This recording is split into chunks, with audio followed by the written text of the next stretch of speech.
Hello,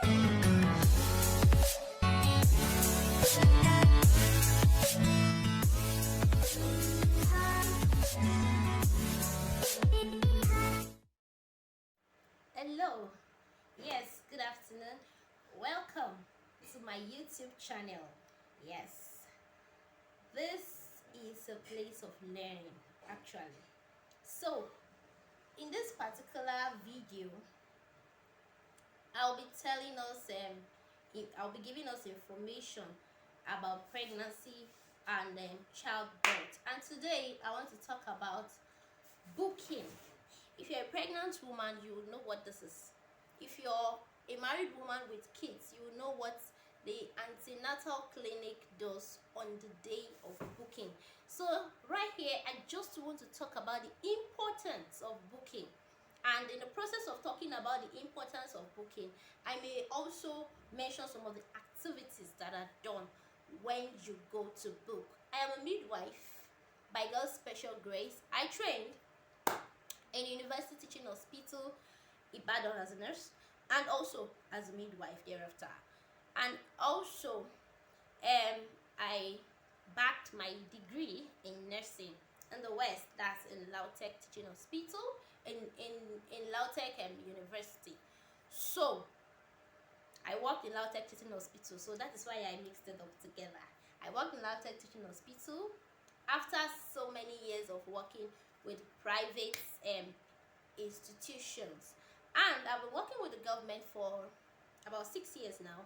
Right now, as we speak, I work with the federal government. So I think, would you say that I'm to some extent an authority in this field? That is the reason for all the grammar I've been saying. So what do you do during booking? What is the importance of booking? First of all, before I go to the importance, I know that antenatal clinic in government hospitals may be stressful. That is the general complaints that people make. They'll be like, oh, really?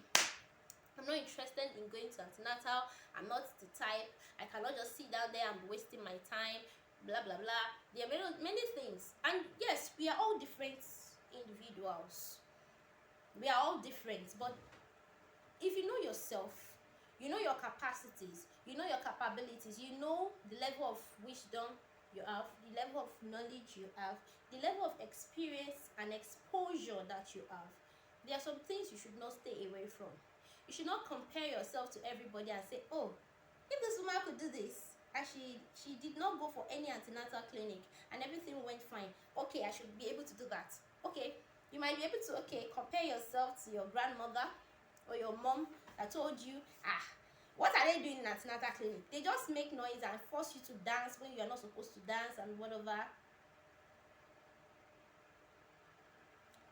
Generally, it's very important that you take your antenatal clinics seriously. And also it is important that you book on time. You do your booking on time. What do I mean by booking? That is your first port of call, your first what will I say? The first time you come to the antenatal clinic. Usually, most people book in their second month, third month, fourth month of pregnancy. But I enjoin you to book as early as possible in your process of pregnancy, your period of pregnancy. Don't wait till your 7th month. Don't wait till your 6th month before you go and book. Because number one, I'm going to start the becauses now. The importance of booking, the booking visit. I'm going to start stating it. Number one, you have to establish a foundation of a trusting relationship between yourself and the midwife, your partners in the care of you. You're a partner in the care of you. The midwife is a partner in the care of you. Obstetrician is a partner in the care of you. Everybody's joining hands together. Without you, as our clients, we cannot work. So you're a partner too. So you have to take this relationship very important to establish that relationship, a trusting relationship. If somebody is going to take your delivery in the next 7 months, you have to establish some level of relationship with those set of people. Okay, yes, you may not know the exact nurse or doctor that will take your delivery, but at least with the institution, with the labor ward and everything that you are going to come in contact with in the next few months, that it's that day of delivery can mark or mar the rest of your future, really. So I think it's worth giving some level of relevance to that. Okay, number one, establish that cordial relationship, a trusting relationship between yourself and the midwife. Another importance is to establish baseline data. There are some recordings they are going to take. You're going to take your blood pressure, they are going to do your urinalysis, they are going to do a lot of screening tests for you.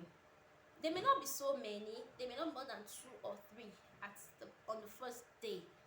So those things will be written out for you, and it's important you do them. Why? Because it will provide a baseline data. What do I mean by baseline data? The first information about you closest when you were not pregnant. Like, for instance, if you were not pregnant on February 29th, then finally March 1st, the sperm hits the egg. The baby was 4, and God gave the go ahead, and everything went fine. You scaled through the first week, you didn't even know you were pregnant. You scaled through the second week, you didn't even know you were pregnant. You scaled through the 3rd week, 4th week, and then you missed your period, and you're like, really? It has happened? Like, seriously? So that is when you start thinking of going for the booking. So now, your BP, those things that are done for your urinalysis, everything is done in that 1st month or that 2nd month or that 3rd month, which may still be close to normal. Everything may still be normal. So by the time you come again for another antenatal visit, another 4 weeks, and they check again, they will compare it to the former indices they had before and see that, oh, madam, you're doing great, everything is still going very fine. At a point in pregnancy, they will be able to listen to your baby. That's the fetal heart rate. They'll be able to listen to the heart, the beating of the heart of your child. So they'll put the fetoscope on your belly and try to listen, and then they'll be hearing boom, boom, boom. Your baby is alive, like, well. So at some points, okay, you might, part of the investigations or the screening test you may be asked to do is ultrasound. Some people even ask you to do the ultrasound if they are not sure of some things.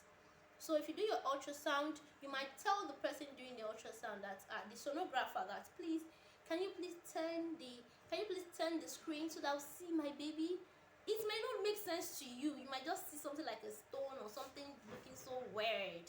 Just look at it and appreciate it. And if there's a printout, please get the printout. It's very important. You might just take it home, look at it, and love it. Start building a relationship with yourself and your unborn child. That is where love starts. That is where loving and caring starts from. That is where it begins. So I've stated 2 importance of approaching healthcare on time. So another importance is for your history to be taken. Detailed health history. In history taking, you just see them asking you questions. What happened to your grandmother? What happened to your grandfather? What killed your grandpapa? Can you come? Where do you live?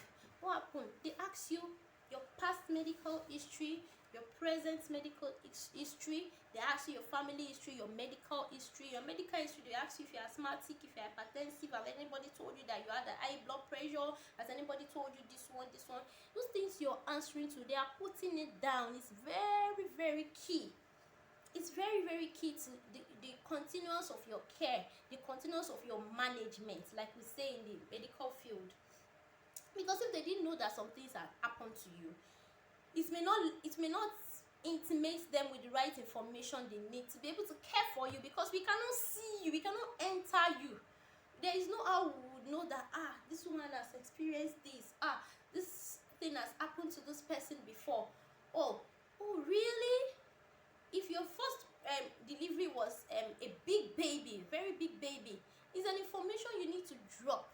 It's an information they will definitely get from you in the process of taking your history, which is very, very important. Baseline records are very important. Now, also, another importance that they track risk factors. In the process of you speaking out and giving responses, they pick out salient information that may be risk factors during your delivery, things that you need to look out. See, it's good to know what you need to know so that you will know the right prayer to pray. Ignorance does not help you pray. If you don't know you have a problem, how will you pray about the problem? If you don't know that woman morting in the family, woman singing in the family, how will you know the kind of prayer you should pray? So that's the importance of knowing if there are risk factors, and the earlier you come, the better. If you come at 7th month of pregnancy to book, or 6th month, do you think some things will not be rushed over? And then they are doing your first BP on your 6th month of pregnancy. If there's a problem, there's preeclampsia coming closer, or there are some things coming closer, how would it be easy for them to compare your present state to how you were 2-3 months ago, when they did not meet you 2-3 months ago? If 2-3 months ago your BP was 110/60, and the day you now came, your BP is 150/90, they will be able to say that, okay, there's been a difference, it has shifted. So immediately there are actions they'll be able to take that will be of help to you. Also, during your booking, you can discuss salient issues, concerns that you have, that doctor, in my first pregnancy this thing happened, doctor, this thing, my mother mentioned it to me, and I'm thinking I should share it with you, that okay, this and this and this and this and this. There are a lot of concerns that you can share with your healthcare provider. You have to form that relationship.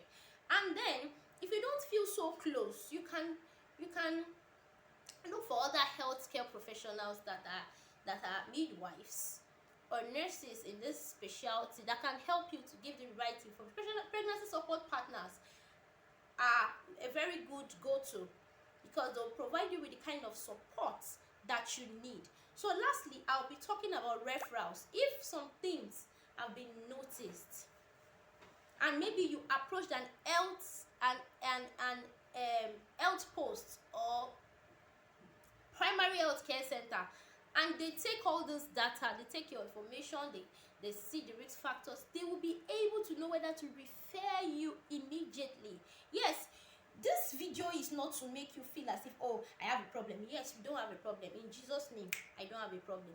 But to be forewarned is to be forearmed. Nobody prays for problems. Nobody prays for unforeseen circumstances. But shit happens. Many things happens that we don't even plan for. So that you will be able to plan. So that you will be able to get yourself mentally ready, physically ready, financially ready. You have to know beforehand. It is wrong to know suddenly. In fact, that sudden knowing can just skyrocket your BP to a level that you did not plan for. So, what is the importance of what I'm saying? It will help them to be able to refer you on time, that madam, I think you should start going to the state hospital, the general hospital over there, or to the teaching hospital. And then even at that point, they can actually make referrals that would really help you at that stage of your life. Then also you can have access to health advice. They can give you immediate health advice for that period that was going to carry you for the next 4 weeks till you come again. And then make sure that you're taking it seriously. After the booking, make sure that you're consistent with your antenatal clinic. So this is how I'm going to wrap up the series. Please drop your comments. They are very important. See, these videos are not for you to just watch and be like, oh, wow. What do people say again? Oh, great. Well done, ma. I don't want to see well done, ma. Share with me things you experienced in your antenatal clinic, how crazy the place was, because some people will be like, the place is a madhouse, I don't want to go there again, oh, blah blah blah blah blah. Yes, you have to have access to a lot of information. Pregnancy support partners can provide you with that information that you need, so that you'll be abreast of things that are happening to you. You'll be abreast of things happening to you, and so that if at the antenatal clinic you couldn't hear everything you need to hear, you couldn't gain, maybe some people were distracting you, some people were confusing you, elepa day, only puff puff day, only meat pie day, only buns day, and everybody was just doing kitty kitty kitty, or you were just going up and down, walking up and down. See, different stations, different facilities with their different things they have to cope with, but it does not negate the fact that you have to go for your antenatal visits. All right, thank you. I'd love you to like this video and share with other people. If you're pregnant and you want access to more care and more support, yes, during pregnancy till delivery and at least 2 weeks after delivery, please drop a comment here and we will get talking. So you can send me a chat on this line 0803595893, and then we'll get talking. Have a beautiful day.